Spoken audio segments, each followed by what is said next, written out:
বিসমিল্লাহির রহমানির রহিম। আমি মরহুমা বেগম খালেদা জিয়ার বড় সন্তান তারেক রহমান। আমি আজকে এখানে উপস্থিত সকল ভাইয়েরা এবং বোনেরা যারা উপস্থিত আছেন,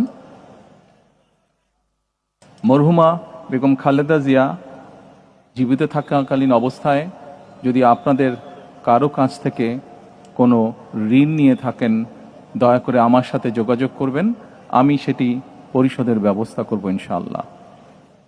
একই সাথে উনি জীবিত থাকাকালীন অবস্থায় ওনার কোনো ব্যবহারে, ওনার কোনো কথায় যদি কেউ আঘাত পেয়ে থাকেন, তাহলে মরহুমার পক্ষ থেকে আমি আপনাদের কাছে ক্ষমা প্রার্থী।